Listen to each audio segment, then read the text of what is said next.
ಪ್ರೀತಿಯ ವಿದ್ಯಾರ್ಥಿ ಮಿತ್ರರೇ, 10ನೇ ತರಗತಿಯಲ್ಲಿ ವ್ಯಾಸಂಗ ಮಾಡುತ್ತಿರುವ ತಮ್ಮೆಲ್ಲರಿಗೂ ಈ ಶೈಕ್ಷಣಿಕ ವರ್ಷ ಅತ್ಯಂತ ಮಹತ್ವದ್ದಾಗಿದೆ. ನಿಮ್ಮ ಮುಂದಿನ ಭವಿಷ್ಯದ ಮೊದಲ ಮೈಲಿಗಲ್ಲು ಇದಾಗಿದ್ದು, ಈ ವರ್ಷದಲ್ಲಿ ನೀವುಗಳು ಮಾಡುವ ಸಾಧನೆ ನಿಮ್ಮ ಸುದೀರ್ಘ ಭವಿಷ್ಯಕ್ಕೆ ಸಹಕಾರಿಯಾಗಲಿದೆ. ವಿದ್ಯಾರ್ಥಿಗಳೇ, ಪರೀಕ್ಷೆಗಳು ನಮ್ಮ ಜೀವನದಲ್ಲಿ ಆಗಾಗ ಬರುತ್ತಲೇ ಇರುತ್ತದೆ. ಹಾಗಾಗಿ ಇದೇನು ಮೊದಲ ಪರೀಕ್ಷೆಯೂ ಅಲ್ಲ, ಕೊನೆಯ ಪರೀಕ್ಷೆಯೂ ಅಲ್ಲ. ಈ ಪರೀಕ್ಷೆಗಳನ್ನ ನಾವು ಹೆದರಿಸಬೇಕೇ ಹೊರತು ಪರೀಕ್ಷೆಗಳಿಂದ ನಾವುಗಳು ಹೆದರಬಾರದು. I can do smart work with books and without being disturb and distract. ಈ ಸೂತ್ರವನ್ನು ಬಳಸಿದ್ರೆ ಸಾಕು, ಸಕ್ಸಸ್ ನಿಮ್ದಾಗುತ್ತೆ. ಬನ್ನಿ ಈ ಸೂತ್ರವನ್ನು ಬಿಡಿಸೋಣ. ಐ ಕ್ಯಾನ್ ಡೂ ಅಂದರೆ ನನ್ನಿಂದ ಇದು ಸಾಧ್ಯ ಎಂಬ ಧೋರಣೆ ಹೊಂದುವುದು. ನೀವು ಯಾವಾಗಲೂ ಧನಾತ್ಮಕವಾಗಿರಬೇಕು. ಅಂದರೆ always B positive, always B self motivated. ನಿಮ್ಮನ್ನು ನೀವು ಮೋಟಿವೇಟ್ ಮಾಡಿಕೊಳ್ಬೇಕು ಹೊರತು ಎಕ್ಸ್ಟರ್ನಲ್ ಮೋಟಿವೇಶನ್ ಏನು ಪ್ರಯೋಜನ ಇಲ್ಲ. ಈ ಎಕ್ಸ್ಟರ್ನಲ್ ಮೋಟಿವೇಶನ್ ಅಂದರೆ ಹೊರಗಡೆಯಿಂದ ಮೋಟಿವೇಟ್ ಆಗೋದಕ್ಕಿಂತ ಬದಲಾಗಿ ಸೆಲ್ಫ್ ಮೋಟಿವೇಶನ್ ಅತ್ಯಂತ ಪರಿಣಾಮಕಾರಿಯಾಗಿರುತ್ತದೆ. Be confident. 1ರಿಂದ 9ನೇ ತರಗತಿವರೆಗೂ, ಈವನ್ 10ನೇ ತರಗತಿಯಲ್ಲಿ FA1, FA2, FA3, FA4, SA1 ಈ ಪ್ರಿಪ್ರೇಟರಿಗಳು, ಇಂತಹ ಎಷ್ಟು ಎಕ್ಸಾಮ್ಸ್ಗಳು, ಟೆಸ್ಟ್ಗಳು ನೀವು ಎದುರಿಸಿಲ್ಲ. ಅಂಥದ್ರಲ್ಲಿ ಈ ಬೋರ್ಡ್ ಎಕ್ಸಾಮ್ ಏನು ಮಹಾ ಅಲ್ವಾ? ಬೋರ್ಡ್ ಎಕ್ಸಾಮ್ ಕೂಡ ಒಂದು ಸಿಂಪಲ್ ಎಕ್ಸಾಮ್ ಅಷ್ಟೇ. ಇದರಿಂದ ಭಯ ಪಡಬೇಡಿ. So don't panic. ನಿಮಗೆ ನಿಮ್ಮದೇ ಆದಂಥ ಒಂದು ಕನಸಿದೆ.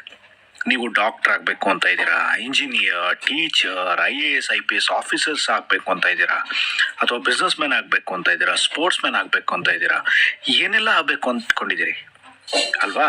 ಇದುವೇ ನಿಮ್ಮ ಲೈಫ್ ಗೋಲ್. ಆದರೆ ಈ ಲೈಫ್ ಗೋಲ್ ತಲುಪಬೇಕು ಅಂದರೆ ನಿಮಗೆ ಸ್ಟಡಿ ಗೋಲ್ ಇರಲೇಬೇಕು.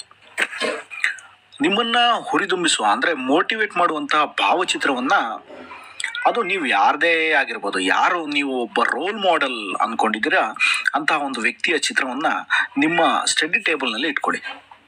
ನೀವು ನನಗೆ ಕೇಳಿದ್ರೆ, ನೀವು ಯಾರಂತೆಯೂ ಆಗೋದಕ್ಕಿಂತ ನಿಮ್ಮಂತೆ ಬೇರೆಯವರಾಗಬೇಕು ಅನ್ನೋ ಗುಣ ಬೆಳೆಸ್ಕೊಳ್ಳಿ.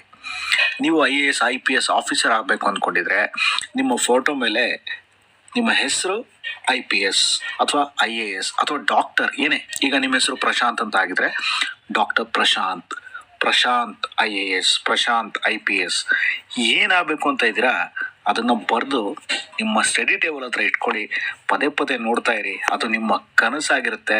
ಕನಸು ಕಂಡವನು ಮಾತ್ರ ಅದನ್ನು ನನಸು ಮಾಡಲು ಸಾಧ್ಯ. ಓಕೆ, ಈಗ ಡೂ ಅಂದರೆ ಏನು ಅಂತ ತಿಳಿಯೋಣ. ಡೂ ಅಂದರೆ ನೀವು ಮಾಡಬೇಕಾಗಿರುವಂಥ ಕೆಲಸಗಳು. ಏನೇನು ಕೆಲಸ ಮಾಡಬೇಕು?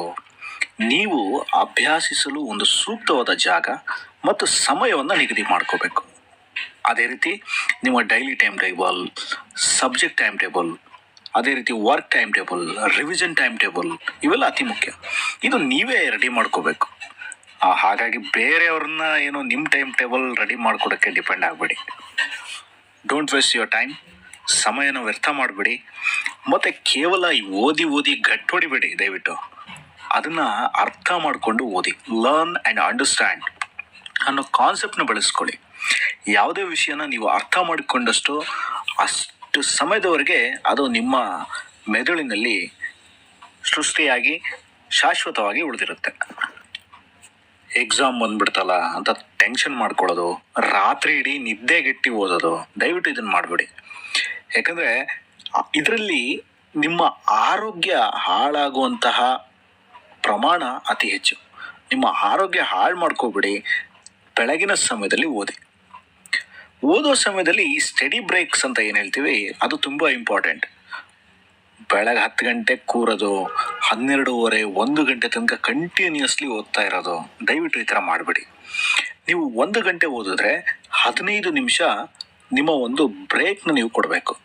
1:15 ಅನ್ನೋ ಒಂದು ರೇಷೋನ ನೀವು ಫಾಲೋ ಮಾಡಬೇಕು. ಮತ್ತು ಎಲ್ಲ ಸಬ್ಜೆಕ್ಟ್ಗಳು ಕೂಡ ತುಂಬ ಇಂಪಾರ್ಟೆಂಟ್. ಕೇವಲ ಮ್ಯಾಥ್ಸ್, ಸೈನ್ಸ್, ನಾನು ನೋಡಿದ ರೀತಿಯಲ್ಲಿ ಎಲ್ಲ ವಿದ್ಯಾರ್ಥಿಗಳು ಮ್ಯಾಥ್ಸ್ ಹಾಗೂ ಸೈನ್ಸ್ ಈ ಸಬ್ಜೆಕ್ಟ್ಗಳಲ್ಲಿ ಭಯ ಪಡ್ತಾರೆ ಮತ್ತು ಅದಕ್ಕೆ ಜಾಸ್ತಿ ಪ್ರಿಫರೆನ್ಸ್ನ ಕೊಡ್ತಾರೆ. ನೀವು ಮ್ಯಾಥ್ಸ್ ಆ್ಯಂಡ್ ಸೈನ್ಸಲ್ಲಿ 100ಕ್ಕೆ 100 ತಗೊಳ್ಳಿ, ಯಾವುದಾದ್ರು ಉಳಿದಿರುವಂತಹ ಸಬ್ಜೆಕ್ಟ್ನಲ್ಲಿ ಫೇಲ್ ಆದರೆ ನೀವು ಫೇಲ್ ಅಂತಾನೆ. ಹಾಗಾಗಿ ಎಲ್ಲ ಸಬ್ಜೆಕ್ಟ್ಸ್ ಕೂಡ ಇಂಪಾರ್ಟೆಂಟ್. ಮತ್ತು ಯಾವುದೇ ಸಬ್ಜೆಕ್ಟ್ ಕಷ್ಟ ಅಲ್ಲ ವಿದ್ಯಾರ್ಥಿಗಳೇ. ನಾವು ಯಾವುದನ್ನ ಕಷ್ಟ ಅಂದ್ಕೊತೀವೋ ಅದು ಕಷ್ಟ ಆಗುತ್ತೆ ಬಿಟ್ಟರೆ ಯಾವುದೇ ಸಬ್ಜೆಕ್ಟ್ ಕೂಡ ಕಷ್ಟ ಅಲ್ಲ. ಎಲ್ಲ ಸಬ್ಜೆಕ್ಟ್ಸ್ ಕೂಡ equal and all subjects are important. ಮನೆಯಲ್ಲಿ ಅಭ್ಯಾಸ ಮಾಡೋ ಸಮಯದಲ್ಲಿ ಗಣಿತ ಅಥವಾ ಈ ಫಿಸಿಕ್ಸ್ ಮತ್ತು ಬೇರೆ ಒಂದು ರಿಲೇಟೆಡ್ ಆಗಿ ಏನೇ ಒಂದು ಪ್ರಾಬ್ಲಮ್ಸ್ಗಳಿದ್ದಾಗ ನೀವು ಅದನ್ನು ಸಾಲ್ವ್ ಮಾಡುವಾಗ ಕ್ಯಾಲ್ಕುಲೇಟರ್ಗಳನ್ನು ದಯವಿಟ್ಟು ಯೂಸ್ ಮಾಡಬೇಡಿ. ಯಾಕಂದರೆ ಈ ಕ್ಯಾಲ್ಕುಲೇಟರ್ಸ್ನ ನೀವು ಯೂಸ್ ಮಾಡಿ ಅಭ್ಯಾಸ ಮಾಡ್ಕೊಬಿಟ್ರೆ ಪರೀಕ್ಷೆಯಲ್ಲಿ ನಿಮಗೆ ಕಷ್ಟ ಆಗುತ್ತೆ. ಪರೀಕ್ಷೆಗಳಲ್ಲಿ ಯಾವುದೇ ರೀತಿಯಂತಹ ಕ್ಯಾಲ್ಕುಲೇಟರ್ಗಳನ್ನು ಯೂಸ್ ಮಾಡೋಕ್ಕೆ ಅವಕಾಶ ಇಲ್ಲ. ಥಿಯರಿ ಸಬ್ಜೆಕ್ಟ್ ಕೇವಲ ಓದಿ ಗಟ್ಟು ಮಾಡಿಕೊಂಡು ನೆನ್ಪಿಟ್ಕೊಂಡು ಹೋಗಿ ಬರಿತೀನಿ ಅನ್ನೋದು ಸುಳ್ಳು. ನೀವು ಅದನ್ನು ಬರೆದು ಪ್ರಾಕ್ಟೀಸ್ ಮಾಡಬೇಕು. ಆವಾಗ ನಿಮ್ಮ ಒಂದು ರೈಟಿಂಗ್ ಸ್ಪೀಡ್ ಏನಿದೆ ಅದು ಕೂಡ ಜಾಸ್ತಿ ಆಗ್ತಾ ಹೋಗುತ್ತೆ. ಅದೇ ರೀತಿ ನಮಗೆ ಗೊತ್ತಾಗದಲ್ಲಿರುವಂತಹ ವಿಷಯಗಳು ಅಥವಾ ಕನ್ಫ್ಯೂಷನ್ ಆಗುವಂಥ ವಿಷಯಗಳು ಅಥವಾ ಉತ್ತರನೇ ಸಿಗ್ತಿರೋಂಥ ಕೆಲವು ಪ್ರಶ್ನೆಗಳು ಏನಾದರೂ ಇದ್ದರೆ ಸಬ್ಜೆಕ್ಟ್ನಲ್ಲಿ ನಿಮ್ಮ ಟೀಚರ್ಸ್ ಹತ್ರ, ನಿಮ್ಮ ಸೀನಿಯರ್ಸ್ ಹತ್ರ, ನಿಮ್ಮ ಫ್ರೆಂಡ್ಸ್ ಹತ್ರ ಕನ್ಸಲ್ಟ್ ಮಾಡ್ಕೊಳ್ಳಿ. ಆವಾಗ ನಿಮ್ಮ ಡೌಟ್ಸ್ ಎಲ್ಲ ಕ್ಲಿಯರ್ ಆಗುತ್ತೆ. ವಾರದ 7 ದಿನಗಳಲ್ಲಿ ಸ್ಯಾಟರ್ಡೆ ಮತ್ತು ಸಂಡೇ ರಿವಿಷನಿಗೆ ಅಂತಲೇ ನೀವು ರಿಸರ್ವ್ ಮಾಡ್ಕೊಳ್ಳಿ. 7 ದಿನ ಓದೋದ್ರಿಂದ ಏನೂ ಪ್ರಯೋಜನ ಇಲ್ಲ. 5 ದಿನ ಏನು ಓದಿರ್ತೀರ, ನಾನು ಎಷ್ಟು ಓದಿದ್ದೀನಿ ಅದನ್ನು ರಿವೈಸ್ ಮಾಡಬೇಕು. ಆಗ ಮಾತ್ರ ನೀವು ಓದಿದ್ದು ನಿಮಗೆ ನೆನಪಿನಲ್ಲಿ ಉಳಿಯುತ್ತೆ. ಮಕ್ಕಳೇ, ಮುಂದಿನ ಭಾಗ ಸ್ಮಾರ್ಟ್ ವರ್ಕ್. ಏನಿದು ಸ್ಮಾರ್ಟ್ ವರ್ಕ್? ನೋಡಿ, ಹಾರ್ಡ್ ವರ್ಕ್ನಿಂದ ಏನೂ ಪ್ರಯೋಜನ ಇಲ್ಲ. ಸ್ಮಾರ್ಟ್ ವರ್ಕ್ ಇರಬೇಕು. ನಿಮ್ಮ ಹಾರ್ಡ್ ವರ್ಕ್ ಸ್ಮಾರ್ಟ್ ವರ್ಕ್ ಆಗಿ ಟರ್ನ್ ಆದರೆ ಮಾತ್ರ ಅದು ಸಕ್ಸಸ್. ಏನು ಸ್ಮಾರ್ಟ್ ವರ್ಕ್? ಎಸ್, ನೀವು ಪ್ರತಿದಿನ ಓದಬೇಕು. ಪರೀಕ್ಷೆ ಸಮಯ ಬಂತು ಅಂತ ಓದೋದು ತಪ್ಪು. ಆದರೆ ಈ ಕಾಲ ಮಿಂಚು ಹೋಗಿದೆ, ನೀವು ಓದಿಲ್ಲ ಹಾಗಂತ ಹೇಳಿ ಭಯ ಪಡಬೇಡಿ. ಆದರೆ ಪರೀಕ್ಷೆ ಇನ್ನೂ ಸಮೀಪಿಸ್ತಾ ಇದೆ, ಇವತ್ತಿಂದನೇ ಓದೋದನ್ನು ಸ್ಟಾರ್ಟ್ ಮಾಡಿ. ಆದಷ್ಟು ನಿಮ್ಮ ಸಬ್ಜೆಕ್ಟಿಗೆ ರಿಲೇಟೆಡ್ ಆಗಿ ಏನಾದ್ರು ಆಡಿಯೋ ಅಥವಾ ವಿಡಿಯೋ ವಿಷುವಲ್ಗಳಿದ್ರೆ ನೀವು ಅದನ್ನು ಆಗಾಗ ನೋಡ್ತಾ ಇರಿ. ಯಾಕಂದರೆ ಆಡಿಯೋ ವಿಷುವಲ್ ಏಡ್ಸ್ ಏನಿದೆ ನಮ್ಮ ಒಂದು ಗ್ರಹಿಕೆಯನ್ನು ಅತಿ ತೀಕ್ಷ್ಣವಾಗಿ ನಮ್ಮ ಮೆದುಳಿನಲ್ಲಿ ಮುದ್ರಿಸುತ್ತೆ. ಅದೇ ರೀತಿಯಾಗಿ ರಿವ್ಯೂ ಆ್ಯಂಡ್ ರಿವೈಸ್. ನೀವೇನು ಓದಿದ್ದೀರಾ, ನಾನು ಈಗಾಗಲೇ ಹೇಳಿದೆ, ಅದನ್ನು ರಿವೈಸ್ ಮಾಡಬೇಕು, ರಿವಿಷನ್ ಮಾಡಬೇಕು. ಸರಿ, ನಾನು ಓದಿದ್ದೀನಲ್ಲ, ನನಗೆ ಅರ್ಥ ಆಗಿದೆಯಾ ಅನ್ನೋದನ್ನು ನೀವು ರಿವ್ಯೂ ಮಾಡಬೇಕು. ಸೊ ಹಾಗಾಗಿ ವಾರದ 7 ದಿನ ಓದೋದು ಬೇಡ, 5 ದಿನ ಓದಿ. ಈ 5 ದಿನಗಳಲ್ಲಿ ನಾನು ಏನು ಓದಿದ್ದೀನಿ, ಅದರಿಂದ ನನಗೆ ಏನು ಉಪಯೋಗ ಆಗಿದೆ, ನಾನು ಎಷ್ಟು ನೆನ್ಪಿಟ್ಕೊಂಡಿದ್ದೀನಿ ಅನ್ನೋದನ್ನು ಉಳಿದಿರುವಂತಹ 2 ದಿನಗಳಲ್ಲಿ ರಿವ್ಯೂ ಆ್ಯಂಡ್ ರಿವೈಸ್ ಮಾಡಿ. ಮತ್ತು ಓದುವ ಸಮಯದಲ್ಲಿ ಸಬ್ಜೆಕ್ಟ್ ಚಾಪ್ಟರ್ ವೈಸ್ ಓದಿ. ಬಲ್ಕಾಗಿ ಓದೋದು, ಮಧ್ಯದಲ್ಲಿ ಓದೋದು ದಯವಿಟ್ಟು ಈ ಥರ ಮಾಡಬೇಡಿ. ಚಾಪ್ಟರ್ ವೈಸ್, ಪಾರ್ಟ್ ವೈಸ್ ಓದಿದ್ರೆ ಮಾತ್ರ ನೀವು ಓದೋದಕ್ಕೂ ನೆನ್ಪಿಟ್ಕೊಳ್ಳೋದಕ್ಕೂ ಸಹಕಾರಿಯಾಗುತ್ತೆ. ಸ್ನೇಹಿತರೆ, ಈ ಫ್ಲ್ಯಾಶ್ ಕಾರ್ಡ್ ಅಂತ ಹೇಳ್ತಾರೆ. ಫ್ಲ್ಯಾಶ್ ಕಾರ್ಡ್ ಅಂದರೆ ನಾವೇನು ಓದಿದ್ದೀವಿ ಅದು ಫ್ಲ್ಯಾಶ್ ಮಾಡುವಂಥದ್ದನ್ನು ಒಂದು ಸಣ್ಣ ಕಾರ್ಡ್ನಲ್ಲಿ ಕೇವಲ 1 ಅಥವಾ 2 ಲೈನ್ನಲ್ಲಿ ಬರೆದಿಟ್ಕೊಳ್ಳೋದು.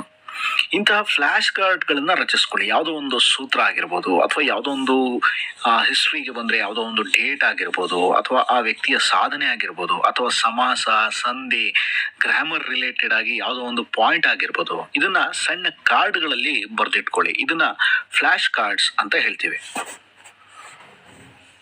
ಇದೇ ರೀತಿಯಾಗಿ ಒಂದು ಡೈರಿ ಇಟ್ಕೊಳ್ಳಿ. ಆ ಡೈರಿನಲ್ಲಿ ಕೇವಲ ಕೀ ಪಾಯಿಂಟ್ಸ್ಗಳನ್ನು ಮಾತ್ರ ಬರ್ಕೊಳ್ಳಿ. ಈಗ ಯಾವುದೋ ಒಂದು ಓದಿದ್ದೀರಾ, ಒಂದು ಪ್ಯಾರಾಗ್ರಾಫ್ ಓದಿದ್ದೀರಾ, ಆ paragraph it must be consisted with 6 or 10 lines ಅಂತ ಅಂದ್ಕೊಳ್ಳಿ. ನೀವು ಅಂಥದ್ರಲ್ಲಿ ಬೇಕಾಗಿರೋ ಆ 10 ಲೈನ್ಗಳಲ್ಲಿ ನೀವು ಓದಿ ಏನು ಅರ್ಥ ಮಾಡ್ಕೊಂಡಿದ್ದೀರಲ್ಲ ಅದು ಕೀ ಪಾಯಿಂಟ್ಸ್ನ ಒಂದು ಡೈರಿನಲ್ಲಿ ಬರೀರಿ. ಯಾಕಂದರೆ ಆ ಒಂದು ಲೈನ್ ಏನಿದೆ ನಿಮಗೆ ಆ ಇಡೀ ಪ್ಯಾರಾಗ್ರಾಫ್ನ ಸಮ್ಮರಿಯನ್ನು ತಿಳಿಸುವಂಥದ್ದಾಗಿರಬೇಕು. ಮತ್ತೆ ಮಕ್ಕಳ ಇನ್ನೊಂದು ಪ್ರಯೋಗ ಏನು ಅಂದರೆ, ನೀವು ಕ್ವಶನ್ ಬ್ಯಾಂಕ್ನ ತಯಾರು ಮಾಡೋ ಒಂದು ವಿಧಾನವನ್ನು ಕಲ್ತ್ಕೊಳ್ಳಿ.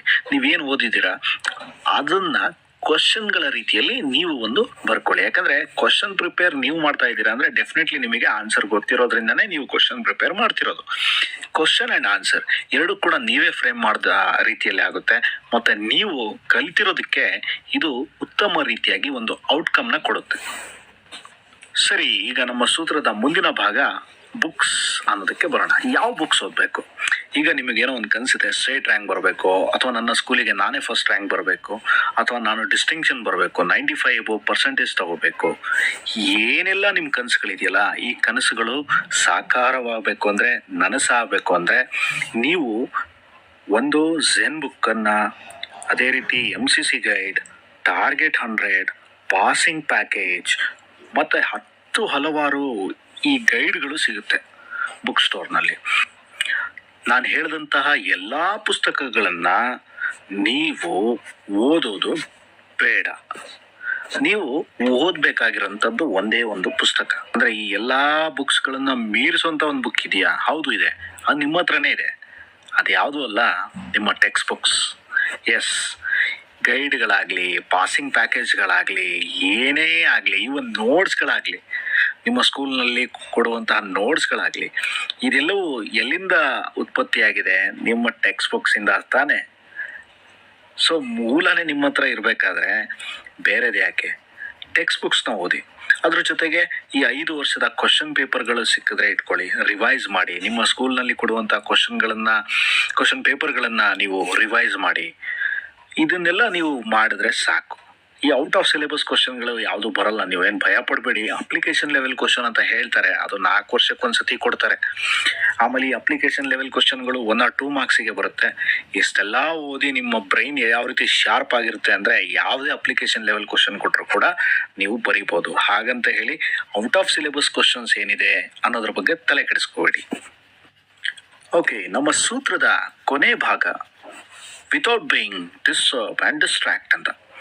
ನೋಡಿ, ಈ ಡಿಸ್ಟರ್ಬ್ ಆ್ಯಂಡ್ ಡಿಸ್ಟ್ರಾಕ್ಟ್ ಆಗಿಬಿಟ್ರೆ ನಮ್ಮ ಲೈಫ್ನಲ್ಲಿ ಏನು ಕೂಡ ಅಚೀವ್ ಮಾಡೋಕ್ಕಾಗಲ್ಲ.